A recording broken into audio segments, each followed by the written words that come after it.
9వ statement Tanguturi Prakasam Pantulu గారికి సంబంధించి 1953 ఆంధ్ర రాష్ట్ర మొదటి ముఖ్యమంత్రి టంగుటూరి ప్రకాశం పంతులు గారి గురించిన స్టేట్మెంట్లను పరిశీలించండి. మరోసారి రిపీట్ చేస్తా.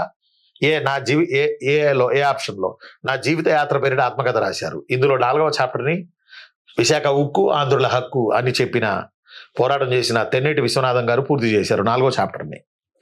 ప్రకాశం పంతులు గారు 1953లో ఆంధ్ర రాష్ట్ర ముఖ్యమంత్రి కాకమునిపే 46లో కాంగ్రెస్ పార్టీ తరఫున ఉమ్మడి మద్రాసు రాష్ట్ర ముఖ్యమంత్రి అయ్యారు. అయ్యారు. నా జీవిత యాత్ర పేరిట ఆత్మకథ రాశారు. 4వ చాప్టర్కి ఆయన లేరు, చనిపోయారు. ఇప్పుడు దాన్ని తెన్నేటి విశ్వనాథం గారు పూర్తి చేశారు. సి తదుపరి ఈయన ముఖ్యమంత్రి అయిన తర్వాత ఇది 46లో కాంగ్రెస్ పార్టీ ముఖ్యమంత్రి అయ్యారు మద్రాసు రాష్ట్రంలో. తదుపరి కాంగ్రెస్కి రాజీనామా ఇచ్చి ఈయన ప్రజా పార్టీ పెట్టి 53లో మళ్ళీ ఆంధ్ర రాష్ట్రానికి సీఎం అయ్యారు, షంషేర్ శంకర్ లాగా. అయితే ఇలా అవ్వడానికి కారణం కాంగ్రెస్కి సీట్లు వచ్చినాయి, ప్రజా పార్టీకి సీట్లు వచ్చినాయి. కందుకూరి గారి